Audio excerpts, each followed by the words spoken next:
right. Good evening, everyone. It's 7 o'clock. We will get started. Yeah. Great. We feel really light on people tonight. I don't know why. We've got some sick, and so we're just gonna plow through. Who wants to call? Hope's not here. Mr. Elaborate here. Mr. Arnold. Mrs. Bruder Here. Mr. Spola here. Ms. Kangas. Ms. Mrs. Reiser. Here. Mrs. Zawara. Here. Mrs. Beneteau. And Mr. Watson. Okay, we have meeting minutes from January 8th. I'll move that the Board of Education approve the meeting minutes for January 8th as presented. Second. They've been moved, it's been moved and seconded. Any discussion? Seeing no discussion, all those in favor of approving the minutes as presented, say aye. Aye. Any opposed? Okay. Moving on to our agenda. Board of Education approve the agenda as presented. Second. We have a motion and a second. Any discussion? All those in favor of approving the agenda as presented, say aye. Aye. Any opposed? Okay. School board presentations. I'm assuming I'm turning this over to Chris for Board of Education. Yeah, it's school board recognition month. We have some gifts from buildings. There's different gifts on your seat. There's a little Jenkins board up there with their handprints on it. We have something from the deck that was hanging, I think, on your way in. We have books donated from the DEA that go into each library. And as you pass those around, we have a little statement to read that goes into the record. So, our dear Board of Education trustees, on behalf of the entire Dexter Community Schools community, I'd like to extend a heartfelt thanks for your ongoing dedication and service to our students. Your commitment to shaping a brighter future for our students and supporting the growth and success of our district has made a lasting impact. School board members dedicate their time and expertise in supporting every student and their success. This selfless commitment to all kids is why communities like Dexter thrive and why our schools are such a special place. This is only possible through your dedication to the common good of all kids and the common good of the entire community. This requires all of our school board members to expert resources and district finances. For this, we are forever grateful. Your careful management of resources ensures that our schools are equipped to provide the highest quality education while making fiscal responsibility. This prudence enabled us to invest in critical programs and services that benefit our students and staff. See example of that. Your commitment to academic excellence fosters an environment where both students and teachers thrive. Through thoughtful review and continuous improvement, you help ensure that our students receive rigorous and relevant education that prepares them for success in the ever-changing world. Your commitment to academic excellence fosters an environment where both students and teachers thrive. Equally important is the way you foster connection within our community. Your community involvement as volunteers in a variety of organizations, as well as your approachability and ongoing family, staff, and community leaders strengthens the bond between the district and the wider public. This collaboration enhances our ability to support students within and outside the classroom. I want to thank you for your unwavering support, leadership, and dedication. Work you do is instrumental in providing our students with the opportunities and resources they need to succeed. I'm truly grateful for your service. Actually, to the community district, you're the leaders of the community. Thank you. Thank you. And two new ones, thank you in advance. Thank you very much. These are very clever. Everyone has such a fun little way of making this. Well, Andy had a little gift hanging on your chair. That is very cool too. Extra chair. Need some sun. We'll be the clients. Yes. Perfect. Perfect. We can move on to the AI updates. I have to say, I'm really excited to hear about this because I actually heard about it through our first. Hey, wonderful. Good evening. My name is Bo Kinney. I know a lot of you know Bo. Bo is an instructional coach and just an incredible thinker. Bo, myself, Matt Bell, who's our tech specialist 2 and our network engineer, Sarah Vanderit, who's one of our techs, and Dalton Feetzer, who's one of our techs. We're really thrilled to go down and represent our team tonight and talk to you a little bit about AI in Dexter, specifically a tool that we call DD. So I want to talk a little bit about our journey. This is a really condensed version of a presentation we gave at an AI conference about a month ago. We've since been asked to give it a few other places as well. We're doing some pretty cool stuff, and we're really proud of the team and the way that the staff and students have responded. So the name of the presentation is Controlling Our Own Variables, Hosting Your Own LLM, and we'll talk a little bit about what that means in just a second. Oh boy. Of course, you have the tech error during your tech presentation. There we go. All right. So many of you are aware of artificial intelligence, AI, and just kind of the role it's playing in our day-to-day lives.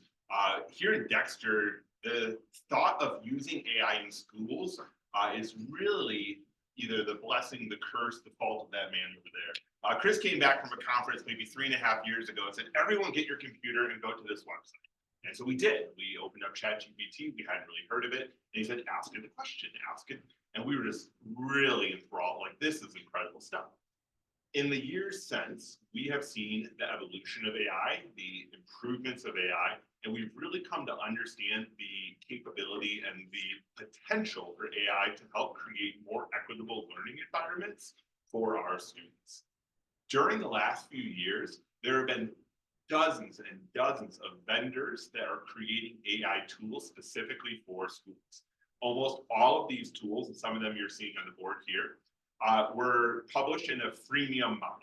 So in the last 1.5 years, they would have given us free access to some of their best things, wanting us to subscribe and to pay a large fee every year to use their service. The underlying technology in almost all of these is very similar. It's an LLM, a large language model. How they're presenting it and how they're using it is a little bit different, but essentially there's prompts, so there's some engineering going on, and it's asking AI to do something. It's using generative technology to create a response. We really grew to like, and what we worked on with staff was we would share 2 tips every week with some sort of AI trick and tip. And the thought was that we're just trying to increase awareness. We were really leveraging and focusing on staff effectiveness in terms of efficiencies. If we can teach you to do a couple things a little bit more efficiently, you can gain back some time so that you can work with students and do the things that only a human can do with another human, right? So thinking about pulling a kid aside and mentoring, helping tutor, those are the things that we want our staff to be able to do. So how can we free up some time? And potentially AI is one of those possibilities. We started to use AI and started to share some of the resources. And we really had to come to this crossroads of, are we going to be a district that embraces AI, or are we going to be a district that bans AI? Outside of the almost impossible task of banning AI, because it is literally in everything now, we really see potential in this co-intelligence model. So co-intelligence is a term that Ethan Malik, who is a professor, one of the first really educational AI leaders, termed in thinking about how can we use technology to coach and to really create an intelligence process with our students. We chose AI. We were going to find a way to use AI with students. When we started to think about how we were going to use AI here in the Dexter schools, there were 3 huge variables that we kept in mind. So Matt Bowe and I at this point had looked at a lot of different tools, and we said, okay, we want to make sure that whatever tool we pick, we're able to go under the hood and kind of put some guardrails in place. There are certain things that we want our students and our staff to be able to do, and there are certain things that we do not. We also knew that cost was going to be important. Some of the tools had an annual subscription of $12,000 to $20,000, and we were told that was only going to increase as the technology improved. So while year 1 may cost you $20,000, the reality is year 2 could easily cost you $40,000 to $60,000. This is something that we heard when we attended an AI conference, and Google engineers said it's only going to get better and it's only going to get more expensive. And on the forefront of our mind was data security. Every company we met with pitched and said, we have the most secure platform. And we continue to ask, what does the most secure mean? Because you're not saying totally secure, you're saying it's more secure than your competitors. And they couldn't really give us a great answer. We couldn't get an assurance that when our students entered something into an AI tool, that their data wouldn't end up elsewhere. That made us really nervous. We went all last year really trying to figure out what was going to be the best tool for us, knowing that students and staff are already using AI. Matt Bell, who couldn't be with us tonight, had this really cool moment where he was watching a video and he realized, I think we could actually do this ourselves. So I remember Matt called me into his office and he said, hey, I want to show you something. And so as what Matt did is he was able to host an LLM, think of it like a ChatGPT, on our Dexter server. So he had it on his personal laptop, and it didn't look like a ChatGPT experience. It looked like working in a computer terminal. If you've ever done any terminal coding, it looked very, I don't know, like 1980s war games. Like it was, but it could do everything that ChatGPT could do. And I said, Matt, that's pretty cool. Talk to me about it. He goes, well, that's not even the coolest part yet. He said, because we need a solution that can not only be affordable and also protect student rights and data and also allow us to customize it, because I think we can do all these things at once. And so I joke with Matt that he has a switch behind his office. I think he and Rick hit it from time to time that just turns off the Wi-Fi and the internet across the district. But he said, let me show you. He turned off all internet to his device. So his laptop, he turned off the Wi-Fi, he unplugged the Ethernet, and the ChatGPT, or in this case, the Ollama, which was the LLM, it continued to work. It does not need to be connected to the internet to work. Now, if you ask Matt how this works, he'll tell you it's black magic, and I believe him because we still can't quite figure it out. It stores millions and millions of pieces of information on the computer in these teeny tiny little packets of data, essentially. So as we were figuring out, and we had this like AI Goldilocks moment, some of the tools were too expensive, some were not as secure as we'd like, we said, let's just do it ourselves. So we said, we're gonna create our own ChatGPT. Dalton and Sarah came on and started to help us put this into a user-friendly experience so that our students and our staff could have an experience that felt just like ChatGPT. We're skipping through a lot of the technical, and we'd be so happy to come back if you ever want us to, but there are layers and layers of some really complex coding and technical that make this happen, which as we shared at this tech conference, folks were really excited to hear about. But essentially, we have on our server over at Creekside a one Mac Studio device that we had to purchase for $6,000, and that will last us indefinitely. We can host our own AI tool forever. All of our staff and students will have access to it.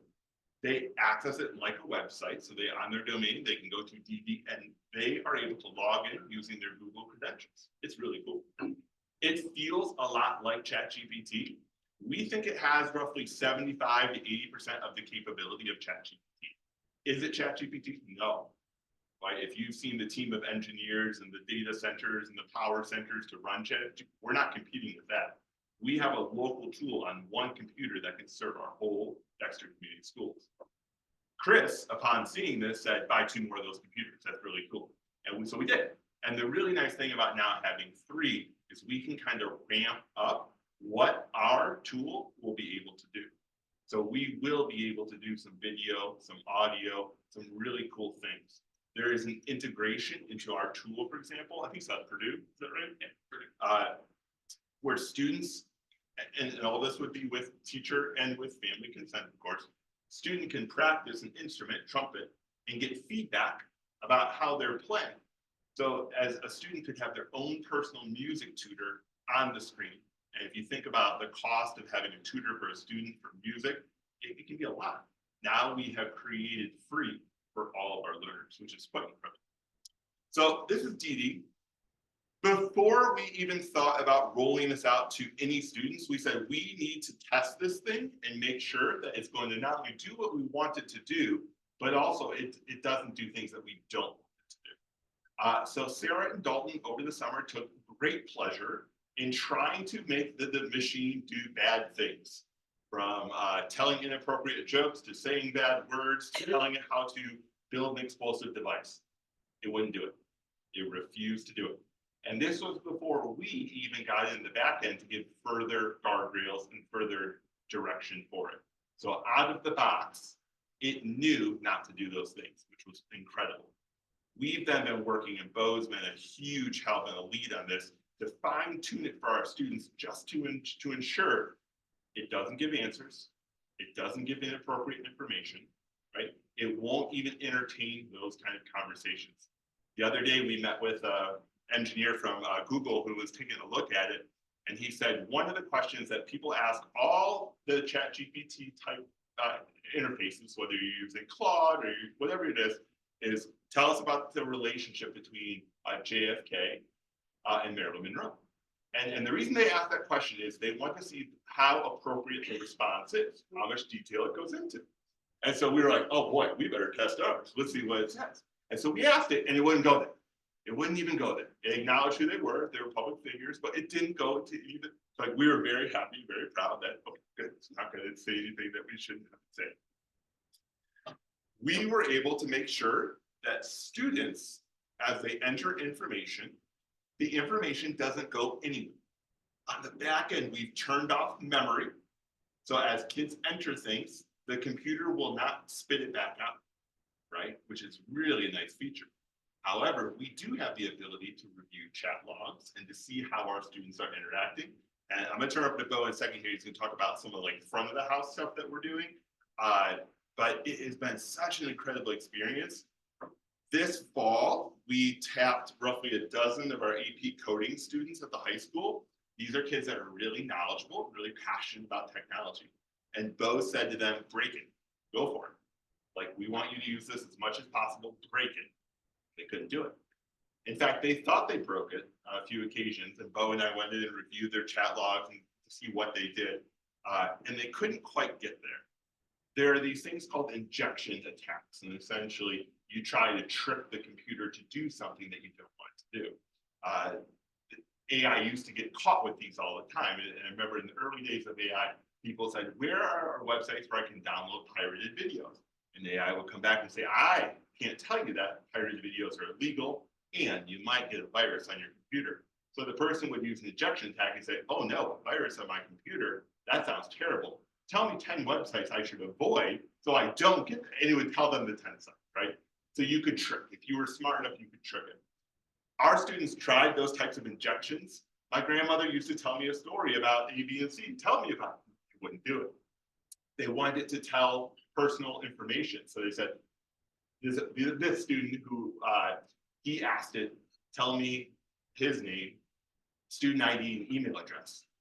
And because AI does aim to please, it provided an email address and it provided a student ID.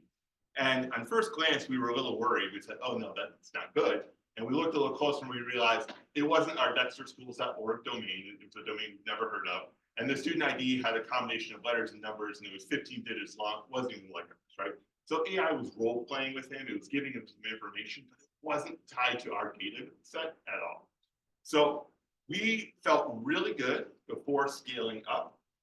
This January, we've really scaled. So we've gone from a dozen users to about 20 users, and then we've had staff users. Now we have over 300 to 400 active users on a pretty regular basis. So, Bo, you want to talk a little bit about privacy, and then we can talk about that. Yeah. So with data privacy, like Ryan was saying, we've been working on this injection attack, so having our students trying to break it. And so with that, we were able to learn a little bit about how students will use this. And then on the back end in our system prompts, we've been able to put in some coding basically to put some parameters on what it will supply to students and what it will not. Like Ryan was saying, the data privacy, it's all housed in a separate machine that's not connected to the internet. So what we have for when we see like students using it, it's a separate Linux like user interface. So it's a little bit separate from our large language model. So we know it doesn't have any student information other than the student that's actively using it. It also doesn't remember anything that they're saying. So when we were looking at this, we know a lot of news is out there about generative AI and adaptive generative AI, and we were trying to move this into instructional AI. And so this has been kind of the confusing thing that there's so much information on generative AI.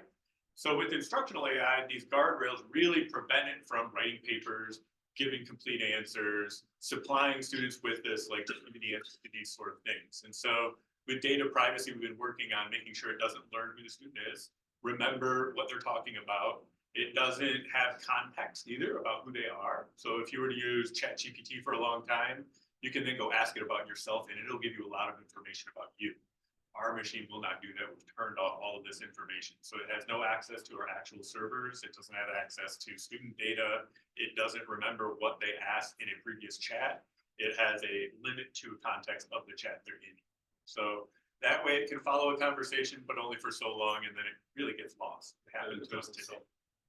What's that? So it's not self-learning. Yeah, we have all self-learning turned off. So all of the information has been in part of a pre-trained model. So we're getting these from Llama. So most of these are coming from Meta.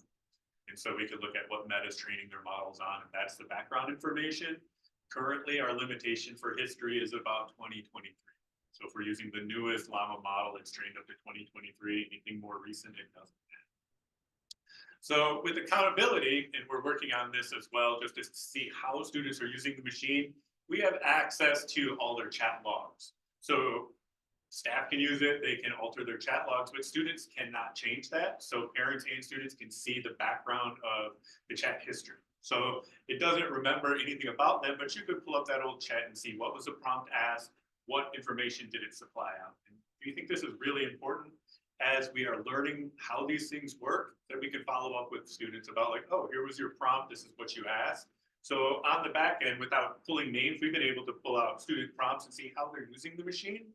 So we can use this to find out if they're using it in ways that we wish it weren't, but we can also use this to learn how they're using it to help educate them better on how to get better answers and how AI actually works. So what we've found from this is that a lot of students are still lost. Like they will, instead of using it like a search engine, they will just put in a word and expect it to spit out these answers. So from that, we're learning that we need to train teachers a little bit better on how to do some prompting. We know that in the future that'll kind of disappear. But we do have this on the back end for all students. We have chat logs that are saved. It doesn't memorize the student or anything about them, but we do have access to them to identify when the machine has given them a hallucination, so incorrect information, or when they have asked for prompts of information maybe they should. Utilizing information or supporting systems from Michigan Virtual, we've been going through this kind of listen and learn cycle. So as we had our generative AI and we wanted to move into instructional AI, we started with this initiate, just putting it out to teachers and students, see like, how do you see this working for you? And really looking for that golden spot where it can be supportive, but not as a crutch. So one of the things we noticed is students were using AI well before us, and that AI very easily will like write me a paper. Like I need a speech, write me a speech that will last 10 minutes on government, and it will spit it right out. And so we wanted our machine to follow what teachers wanted. So we have what we call a knowledge base. We can take teachers' syllabi, rubrics, and load them in the back end. And then as students are working, it'll actually reference that teacher's rubric and description of the project. So during this, we really want to see what do teachers see it being used as, how do students see using it? And so we're kind of in the initiate and build phase right now. And in that, we just want to see how do they think it could be used? How do they see it supporting them? And then really building this machine to meet their needs. So instead of paying for a machine and then paying for multiple different types of AIs to meet teachers' needs, we are now asking teachers and students, what do they need? What do they like about these machines? We can also do testing of different models and really tailor it to meet our teachers and students' needs. And then from that, we'll go into the evaluate and then engage probably early next. From this, one thing that was identified was that a clear sense of when we can and cannot use AI would be one of the most important things. We did not want AI to be a crutch, just giving information. So at certain times, we have this scale with a 0 where no AI use should be accepted. So this could be assessments, summative activities, times where we want to really gauge what a student knows as far as knowledge. And we go all the way to a level 4. And at level 4, it's basically open AI use as long as you're reporting it. So our approaches is really about putting the power into the teacher's hands of when it's appropriate to use AI to make it more of a learning experience about what is AI used for, how can it help you, rather than it just being like, write my paper for me. So really empowering teachers about how to use AI, and then the documents below are really how to students use AI. So there's two different types of disclosures. There's like the classic, putting in a bibliography of here's my product, here's the output of AI, and here's how I use it in my paper. And we also have some proposals. So in that disclosure, the student can go to the teacher and say, I'd like to use AI in this sense. So that communication piece was probably the most important. So we could address when is it important that we want to assess what you actually know, or when can we utilize AI to enhance what we know, or we could use it as co-intelligence to enhance our project. So this was probably one of the most powerful tools that we had, because we know AI was out there, but actually articulating to teachers and students, giving them a method of saying when it's acceptable and when it is not, open up that conversation of how we can use AI instead of it just being something that shows up all the time with assignments. We know kids are using AI, it's no secret, right? And in fact, we were just at the conference I referenced, there's a AI strategist who works for Michigan Virtual, who talked a little bit about kids right now are using a lot of AI candy, and it's our responsibility at school to give them some AI vegetables. They're not gonna like it as much, but they need it. And as the adults, we need to give them the vegetables, right? We know employers are looking for individuals who have skill set with AI. Microsoft just did a big research study, close to 80%. They want 80% of employers want a young person who has an AI skill set. So we know that this is coming. As we talk to recent grads, and you maybe know some of them, they have professors that are requiring AI use. Just as there are professors saying you cannot use AI, there are some saying you must use AI at this assignment. So this is definitely a landscape that we know our kids are in right now. There is a perception from adults that AI is going to increase more cheating. In fact, they've done a lot of research. It's the same number of kids that previously cheated. The number hasn't changed at all. So there was a fear that all kids would be cheating. In fact, that's not the case. The AI busters, they don't work. They really don't. We've been in workshops where company A will demonstrate how their tool can catch AI, and then we go to the next door and company B says, we'll show you how to beat that. So instead of worrying about that, we're teaching students and staff appropriate use. That's going to be what's more sustainable. So we were really kind of dealing with this in the school. We had two parties like this. We had people that were full on using AI, students were using it, and then some people said, we need to just shut this down. And the reality of shutting down AI was something that would be virtually impossible for us. We can't shut down our machine, but we know students have access to AI machines all over the place. So in their pocket, they can utilize AI tools. They were writing from their own tools. So by presenting ways to utilize AI in a thoughtful manner, we think that we are moving ahead instead of it just being a sneaky thing that they can use in the background, but learning about when it's appropriate to use AI. How do we know when to trust AI? And a lot of these things were very similar to the early inception of utilizing the World Wide Web and search engines in the classroom.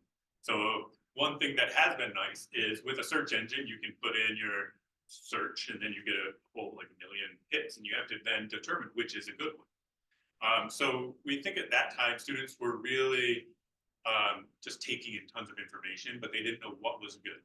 So that time they were using or considered consumers of information. So they have to do a search and they have to consume tons of information to get the little piece they want. And while AI is not perfect, it cuts down that time quite a bit. And now students can think about their thoughts and construct from small snippets of information. So it's more important to understand when to accept this information or when to challenge it. But it does move that thought process a lot faster, because no longer do we have to search through 1 million websites. We are getting small snippets of information to start constructing our thought process, and how we built a tool that also kicks back questions more often than it does answers. So leading people through a thought process, or if we load in a syllabus or rubric on the background, it will start to follow that rubric and ask the student questions related to the rubric and the assignment at hand. As we're continuing to move forward, our continuous improvement cycle, we're always looking for consistent and regular feedback. So as classrooms are using it, we have some Google Forms to ask that, is this what you expected? Would you like more? We're also asking, like, as students are using other types of AI models, we can start to incorporate some of those features as well. One thing that is important to note that Ryan mentioned is that we are trying to stay away from AI candy. And with our limited computing power, we're sticking to text models right now. So that way we're not using it to just kick out a bunch of images make videos for us. Well, that is a lot of fun. There's other tools that can do that and they don't take up all of our processing power. And we feel like with text, we're really helping the student with a thought process instead of just generating a bunch of fun pictures. One thing that's been really cool, we've met with several AI leaders, and a couple weeks ago, we met with a company that is a leader in the AI space. We were presenting what we've been doing, just looking for feedback. We're like constructive criticism here, things to consider. And one thing that they brought up is a concern about AI is energy use. And I'm sure you've read articles, you know that that's a concern. And one of the best things that we can do to help the environment and thinking about AI use is to have local models like this, right? So when they talk about search queries going to ChatGPT and the amount of water it takes to cool the processor, right? It's astronomical. Ours is in a cool closet in a server room over at Creekside, and it's using minimal power, right? So he shared, this is a really cool thing. This is what the future of AI will look like. It's all of us hosting our own LLMs or our own AI tools. So we've gotten a lot of great feedback on it. We've had students using it, staff using it. We have a whole 7th grade team using it for an ELA project. It's been really fun to watch how kids are interacting with it and to see how kids are using it effectively.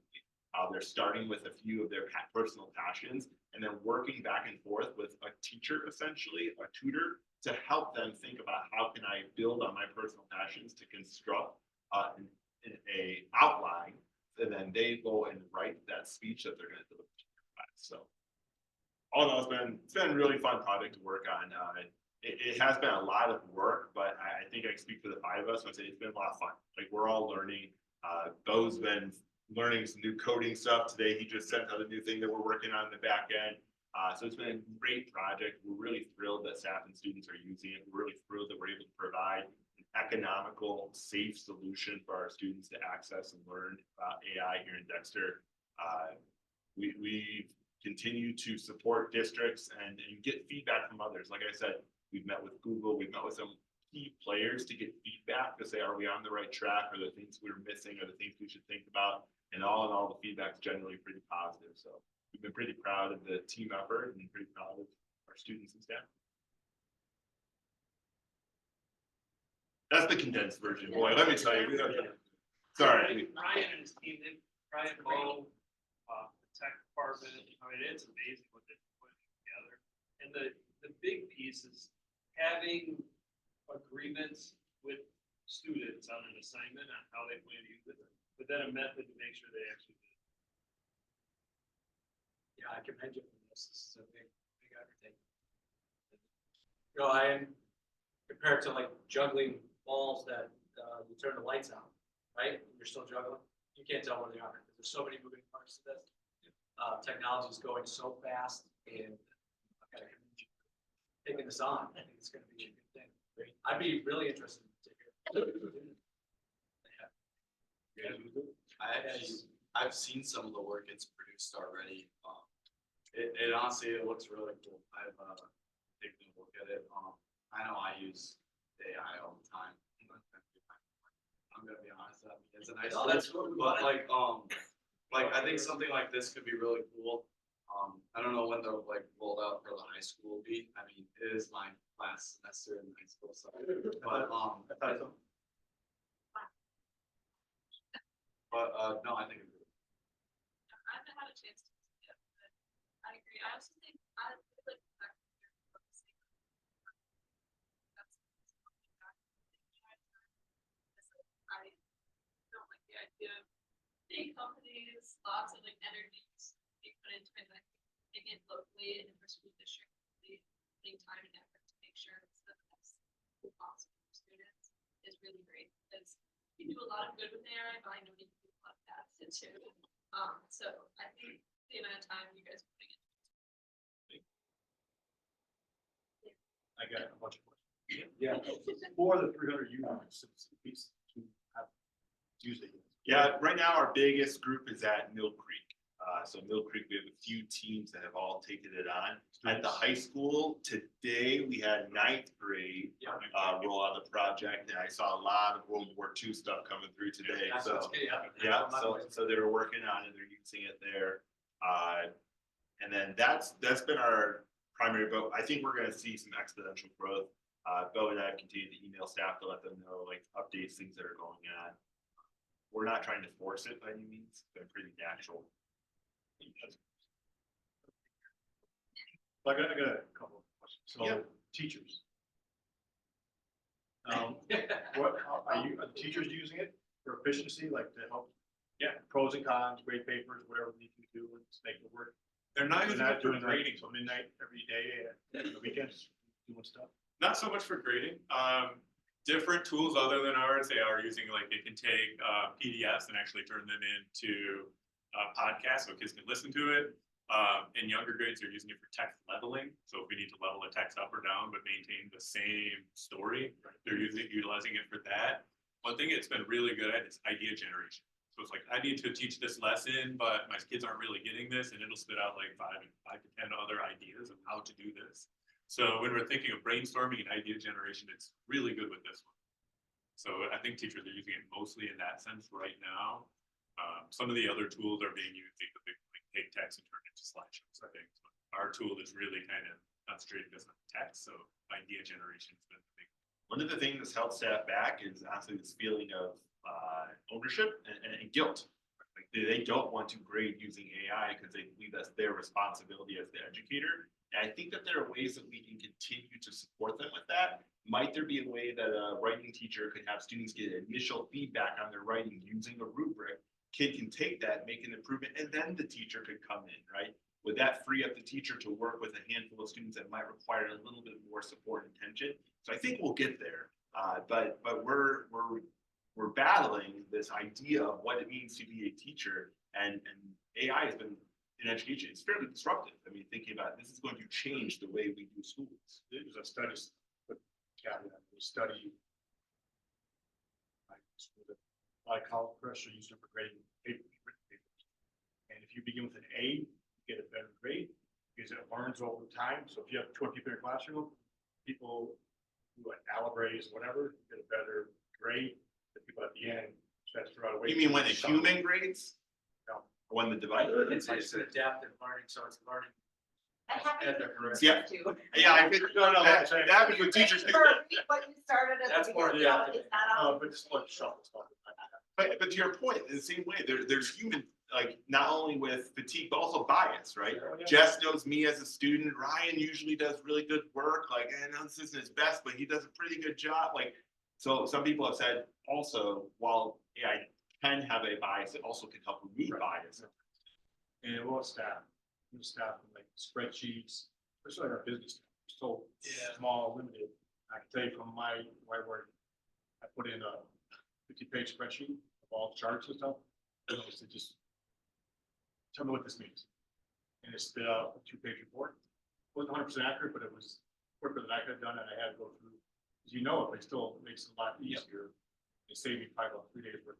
Yeah, we definitely have folks using AI to help in that way. One thing that we've talked about since we really started rolling out was this idea of it has to start with human, and then we use AI, and then it needs to finish with human, right? Like there needs to be that final touch that needs to be human. So you have to take that report and read it because you're the one who's gonna be able to say like, yeah, that makes a lot of sense, or you missed something here. But if they start putting stuff in there, Well, we're not gonna, that, we won't put our business.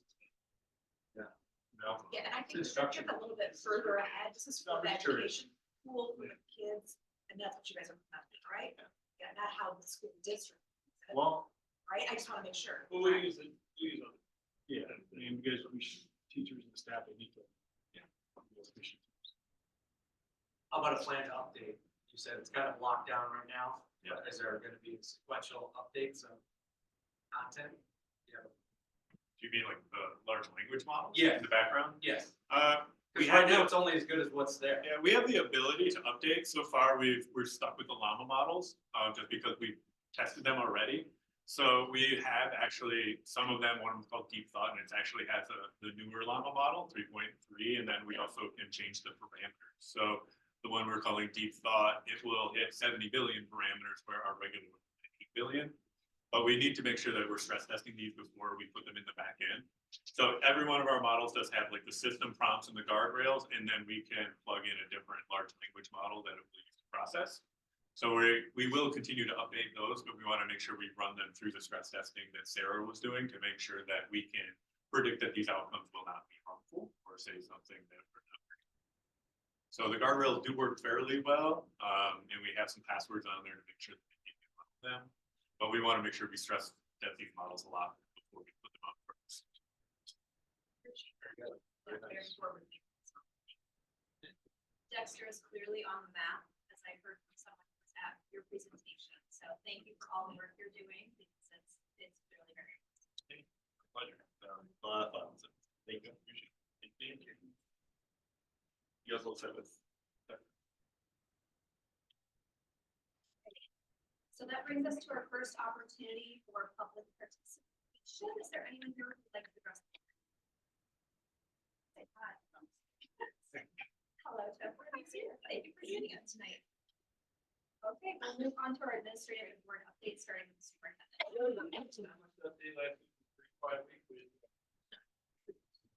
Very semester two. I don't know, you guys are up. Hey, you're up there. Okay, I actually have a number of updates.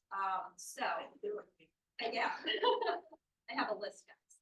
All right, first of all, I'd like to draw everyone's attention early to an item in our information items, which is about the staff symposium.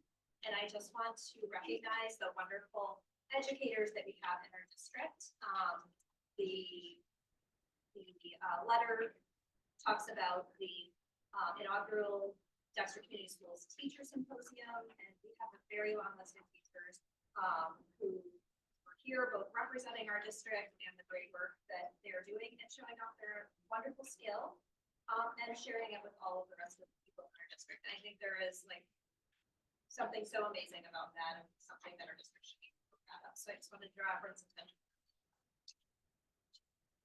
Second, I'm just going to remind everyone. So there was a WASB meeting last Thursday. There was a legislative breakfast this morning. So I want to give you a couple updates from that. First, I want to remind you on March 13th, there is a countywide professional development opportunity for all board members from 7 to 8:30. The ISD is bringing in a dyslexia specialist and a team of people who have some expertise in that area. The presentation from 7 to 8:30 will be targeted towards school board and superintendent, specifically related to the law that was just passed. So if you're able to make it happen, March 13th, yeah, 7 p.m. to 8:30 p.m. And I'm sure we'll send an email out too. Yes, at the ISD online. I am now the Legislative Relations Network Chair for our county, so that's something new. Congratulations. Just a point of information. And we did have legislative breakfast this morning. It was a pretty full house. There's a lot to think about with regard to the world and the education world right now. And I think sort of the main point that I want to bring back to our board is that we are the elected representatives for our community. And therefore it is our responsibility to stay up to date on what's happening and be the communicators, both to our families about what's happening in Lansing and how it impacts us at our school district, and then also for our legislators and say, if you do this, here's how it affects our district. And it was very impressive to me how many pathways could be shuffled in the coming months even. And I want to remind everyone or let people know that we do get legislative updates from MASB. They do come to us. They let us know if there are important things that we should be thinking about. And I think as a board, I would like us to all just have a renewed sense of like, hey, let's read those updates in a timely fashion and be thoughtful about whether our board needs to communicate either up to Lansing or down to our communities about what's happening.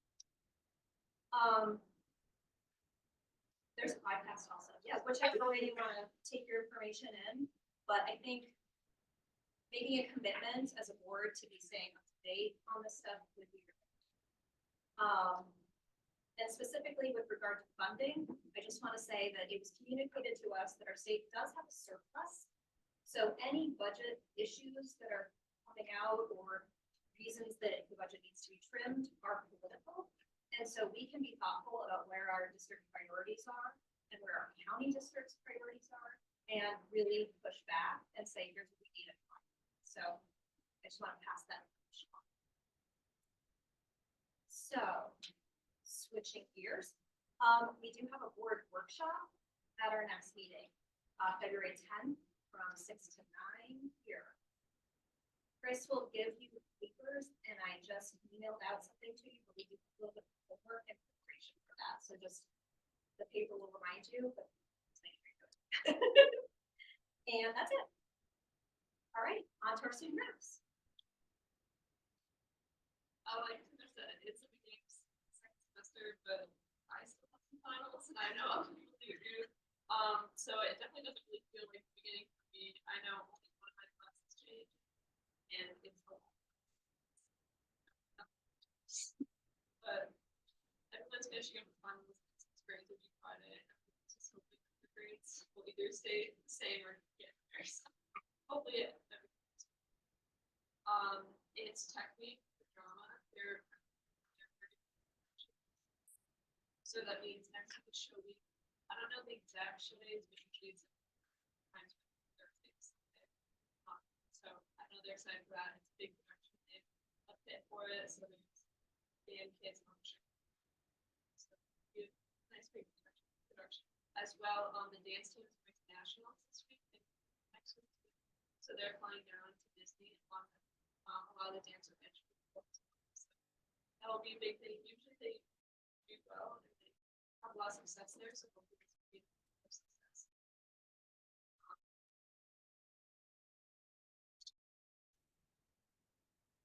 Guys, what's up? Like I said earlier, it's my last semester of high school, and there's a lot of feelings in there, lots of things to come at. Still exhausted when I walk into the building some days, but you know what? That's okay. We're just gonna make it through day by day. I'm excited. Got the winter formal this year. It's coming back. It was actually really funny leading up to this. It was so like on and off on whether or not it was happening or not. Because I heard some news that it was happening. I'm like, okay, cool, that's great. Then I heard some news, oh, it's not happening, and that derailed some people's like. They wrote this story from Squall that it was happening, and they heard that it wasn't. They're like, okay, gotta scrap that, gotta write something else. Then we heard it was happening again. We're like, okay, what's the deal? But they finally made the announcement like last week, so it is on. It's February 22nd. We'll see if I go or not, but that's good news. Yeah, dance team is leaving. I know Claire already mentioned it, but I've been doing a disservice as a dance team boyfriend if I did not mention it. They went to I was at the send off last Friday. Pretty hype. They look like they're gonna do great in all their dances, so cheering for them. Other than that, all our winter sports are doing great. Shout out to hockey. They're doing great. Hashtag legacy here. They're winning a lot of games and like by a lot too. I see all those posts on Instagram, how like well recognized state with like goals per game they have. So they're up there with like top private schools like at the Central. So it's really cool to see you got a lot of friends on the team. And this Wednesday they take on Chelsea at home. If they win, this will be the first time that any of these seniors like on the team Chelsea. So a lot on the line this week. That will be but that's all. Yeah. 7 at Vets. Thank you so much for the updates. All right, moving on to consent items. I'll move that the Board of Education consent items in bulk. Although I'd like to remove Mr. Apollo's retirement, I won't do that today. You're welcome. Second. We have a motion and a second.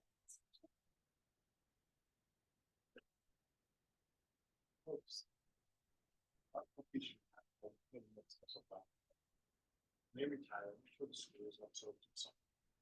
You said 20 years plus. Like 5. I mean, you can't really give tips. We do something every 5 year intervals every year. No, yeah, you're right. Yeah, but then, I don't know why,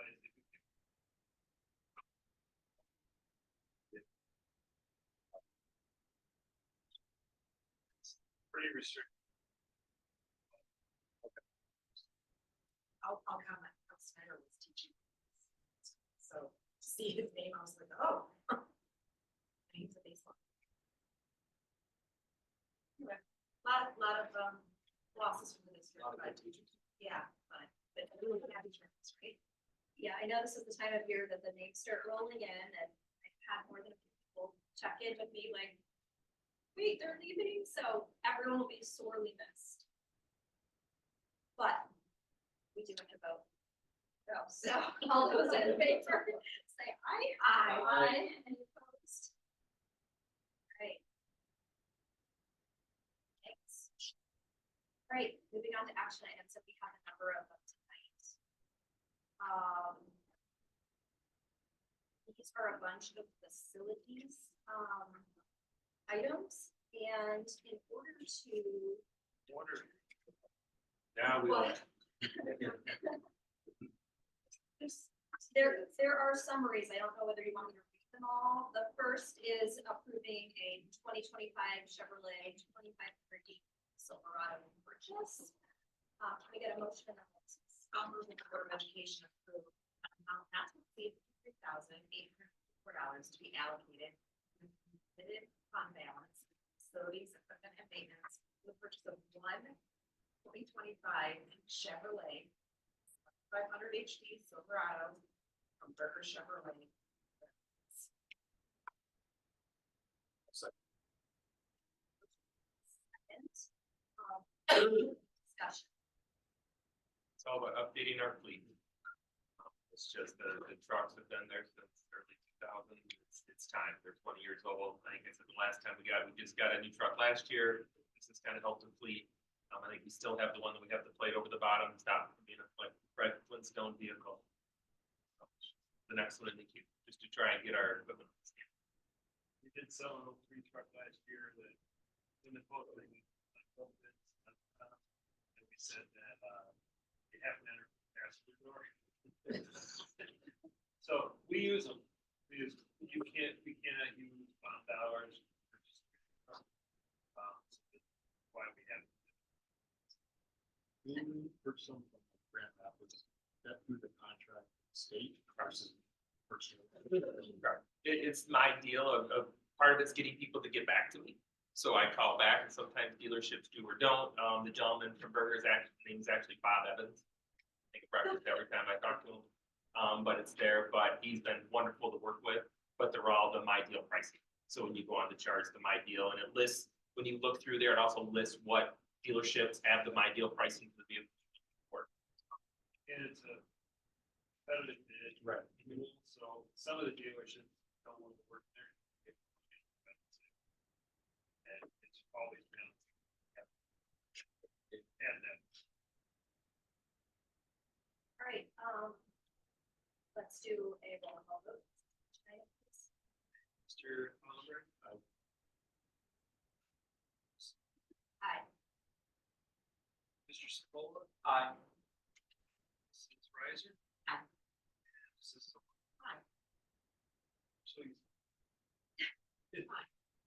All right, next up is the purchase of the outdoor video and scoreboard. And I do just want to say for overall record that we have an extensive summary of all of these items in our packet, which is available on the website. Thank you to anyone that's watching the video.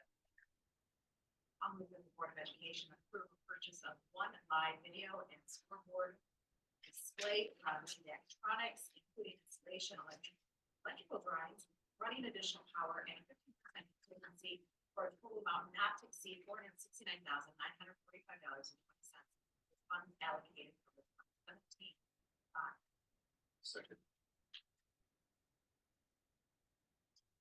Discussion. Yeah, so this one's interesting because we planned in the last one, 2015, to replace the scoreboard.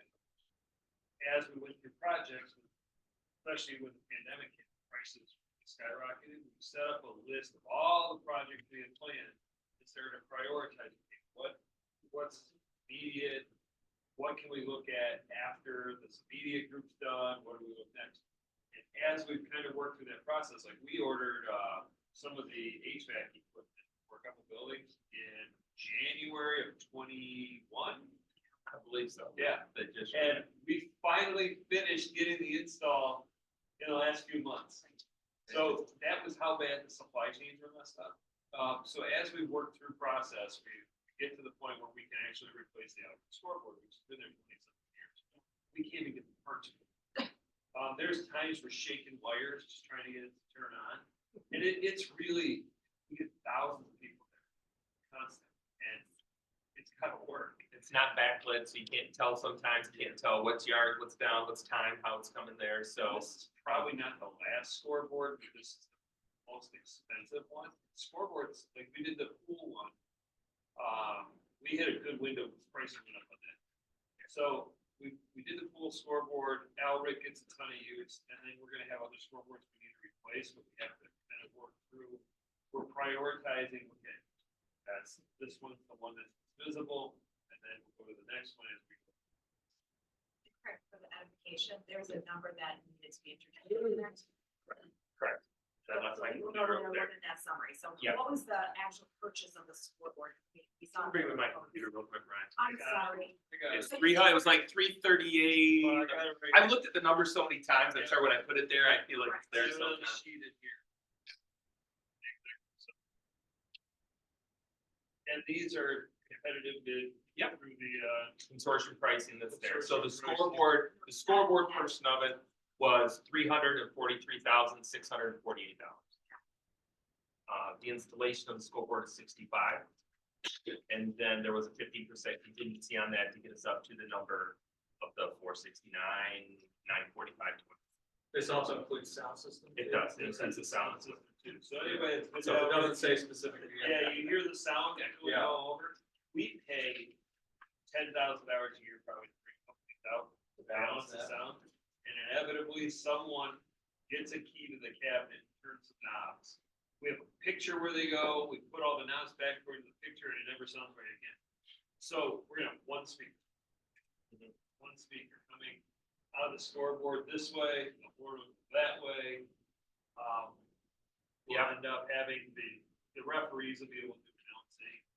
The opportunities of the scoreboard for our students, like you'll be able to show, if you could go field hockey, you'll be able to put together presentations of seniors, right? Position and stuff go out. You can do, Video. you can do live videos, you can do it as soon as a goal scored, like you could do a goal scored, as soon as it puts Dexter for field hockey, a big thing will come up on the board, goal can go up, right? If it's flagged, the referees will have mics on the side. It'll be great this year, when it goes, I would love a date before graduation. It'd be great to have our seniors, you can see them come across the stage and get their phone. And part of the reason for the contingency is the field's been there for 70 years. There are some wires underneath that we think we know where they are. Every time we did, Just in case. every time we did. Yeah. This there- includes the installation. It's the Yes. installation, we are paying, actually, we have to pay for an electrical engineer to draw the actual wiring plan. There's whole construction. Does anyone, is there a school anywhere in Michigan that has this board that you've seen? Yeah, they're all over, like, nobody's the big one, nobody's a big one. If you go to the Daxtronics website, you can look at scoreboards all over the country. So they had all sorts of different models and looks to it stuff, so we kind of looked through some stuff that we're going to have it for ours. Maroon, it's about a foot bigger than our neighbor's scoreboards Yeah, around, one of the so. bigger Chelsea's and Celine. That was one of my first things, that was the- And yeah. I said it, but what are Chelsea's dimensions, what's Celine's, okay, what's the size a little bigger? So the designs are there. There'll be ways too, the way the LEDs all work, it's great. You can break it up into different quadrants, right? So you can split it in half for stats, athletes. You can put things like scroll a banner card on the bottom while you have things up top. Yep, so I Um, brought a picture, it we'll all- not have the business name. Things there. Yeah, that's just. So you put it on your computer, then it goes up? Yep. It'll be a system we can do. So there's tons of opportunities for our students, I think, to look at, to do, to do as far as, like video production. Yeah. Stuff with the board. There's also a way to say that we have an outside group, right? Mr. McCullough rents the field because I want to do something. Mr. McCullough, you can use the bottom portion like the score, but you can't touch the LED above. So there's ways to separate it, right? So just that anybody can come and have access to it. So one of the lead trainers in the nation is in Novi. So the gentleman from Daxtronics is like, yeah, we can get you and have them train you up how to use the scoreboard and help with all the, like I said, the goal scoring or the penalty flags or whatever.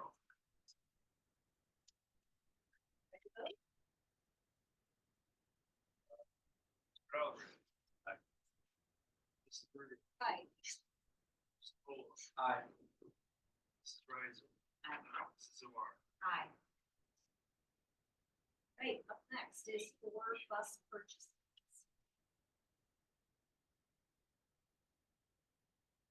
I move that the Board of Education approve the purchase of 2 conventional 77 passenger lift with side and buses and 2 conventional 77 passenger luggage rack buses from Midwest Transit for a total amount not to exceed $679,996 with funds allocated from 2017 funds. We have a motion and a second. So as part of our bond work of replenishing our buses, this is the set for the 2017 bond. So looking through, working with Chris and Christie about what buses, what funds we had available. Was the 680,000 was our number. It's crazy. We could have bought buses for $80,000 8 years ago. Like, it's just crazy the cost of, like, It it's. did buy buses for under. Yeah, so it's crazy. So these are, so the slide and click buses are what you use for special education buses with ramps and lifts. We need those updated. The other ones are your average buses, but for luggage racks, we wanted something else. Right now, our buses with luggage racks, they're a little shaky, so we don't send them very far. Because if that bus were to break down because of the luggage racks, to get hauled them back, it's so that's why we have this. Dean Smith, transportation director, works super hard. The guy's like, oh yeah, your number, it was well over that number. She's like, no, I need to get, well, I do want 4 buses. That's the under $680,000. Yeah. So they went back and forth, but still without compromising what we wanted in our buses. They're making a difference. The gentleman came in at 679,986. It are not. Perfect. All right. Mr. Navarro, Aye. Mrs. Riser. Aye. Aye.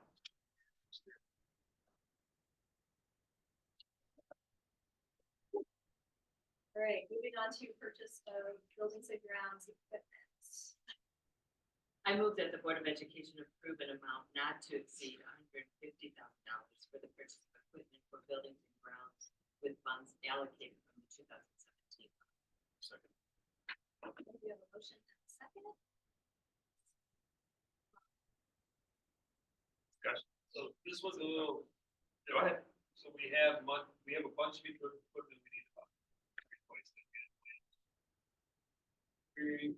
As we go through and we get the actual bids and off of the, source pricing. Some of them are above the threshold that we need the board to approve, some are below.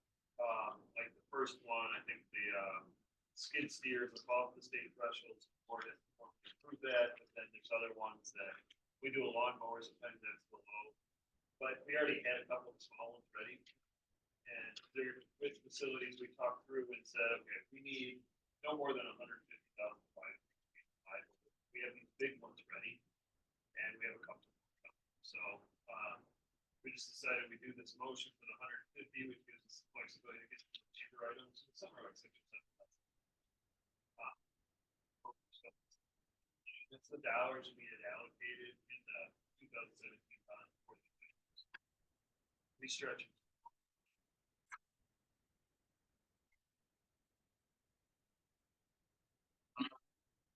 Try to mix it again. Mr. Sepola. Aye. Mrs. Bruder. Aye.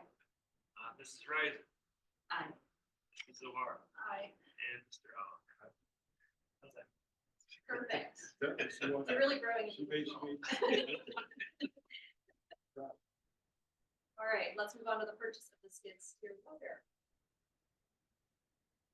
The Board of Education approve the purchase price for 1 S66T4 Buckheads skid steer loader for a total amount not to exceed $52,980.70. Second. All right, we have a motion and a second. And just to clarify, the funds for this particular item are coming from that. Correct, that's part of it, that's there. So our current skid steer, we have one was a 2001, it needs repairs, it needs $18,000 repairs to get it back going. It's not really the value there. Sorry, so it's a part of what we just approved. Correct. Okay. So this is just kind of delineate where it is. So now, working with the buildings and grounds department, it's like, if, once it gets here, then we can fall into what we need. So There's other, so you have the two pieces of equipment today. Another smaller skid steer would be great for sidewalks. When you look, some of our machinery is too big, when you see the dirt's getting there. If you've ever been to the back of the high school and see the tractor in our salt barn, at some point, it's just gonna rust and it's gonna fall, and like, that'll be fun. So we're chipping away at just getting our fleet, what it needs. All right, Mrs. Bruder. Aye. Mr. Mr. Spole. Aye.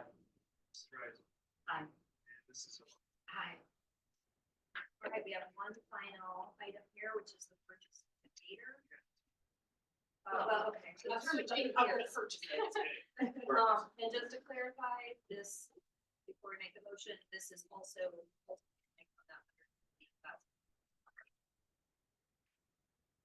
I move that the Board of Education approve the purchase of one John Deere Gator HPX 815B for an amount not to exceed $15,909. Second, any discussion? It will not break down on the middle of the football field during a game. Which is. Let's put it that way. Let's just put it that way. That's not- We won't have to push it off the field. Not pushing something. And we gotta Oh, it's drive one of them off those the gators. field, and we can't get it to start. In front of It's not- 25. not a good look. It's time to buy it. Yep. We've got a usable life. So, All right, Mrs. Rice, Aye. Mrs. Brewer, aye. Mr. Rob. Mrs. Dewar. Aye. Aye.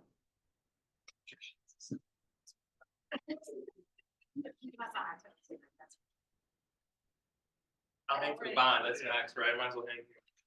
All right, so in honor of Dick Lundy, I want to make clear that we are formally changing our thought patterns now and thinking about the bond. I just want to give it the attention it deserves. A lot of people have spent a lot of time working on this, and we have had the opportunity to see a number of different presentations. We've had the opportunity to see paperwork come to us along the way as things have been changed and updated. And I understand that the Treasury Department approved the district's preliminary qualifying application last week, so thank you to all involved. And it is now our turn to decide if we're going to put it on the May 6th ballot, as well as to approve the ballot language that was included in our packet tonight. The Board of Education adopt the attached resolution.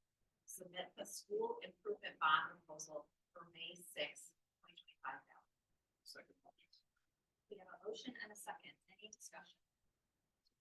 It's been a long process. We have an FAQ that is about ready to go out. Be on the website this week. Series of community meetings scheduled. We have nice graphics. That'll be all set up on the website this week. And answering about every question now. We will have a method to ask and questions. Maybe through air.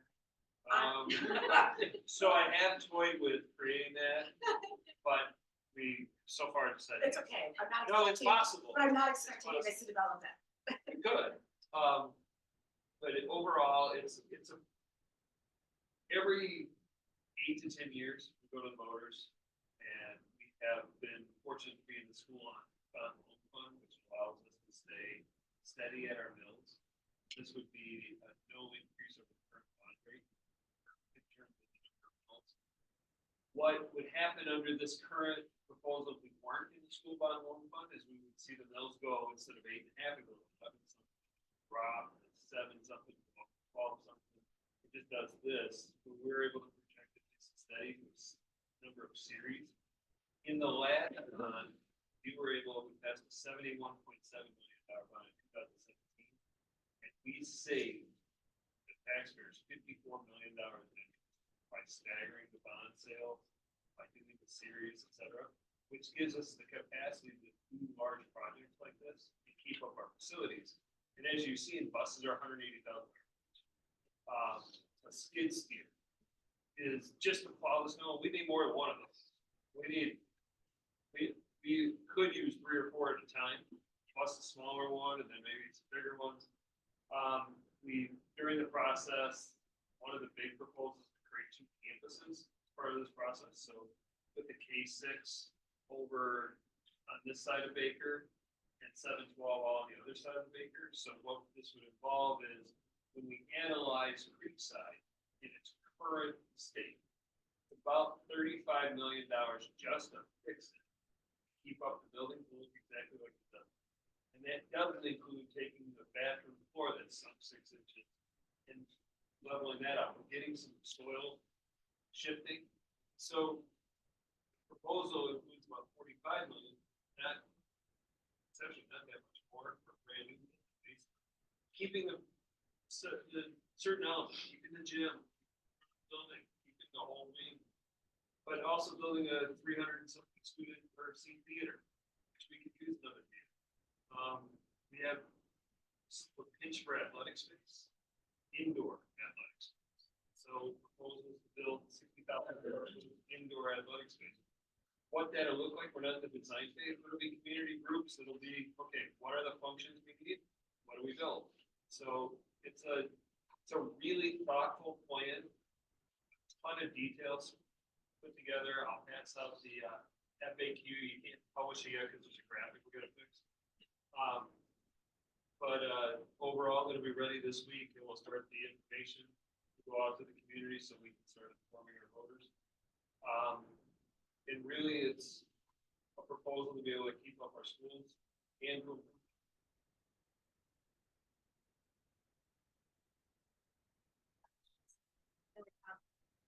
A number of times to talk about this a little bit, and it feels so anticlimactic to just be like, yeah, okay, but I think we've gotten a lot of great information.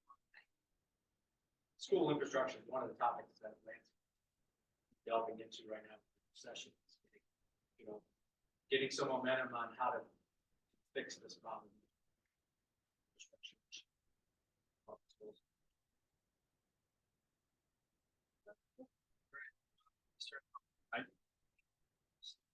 Aye. Mr. Support. Aye. Mrs. Wright. Aye. Mrs. Aye.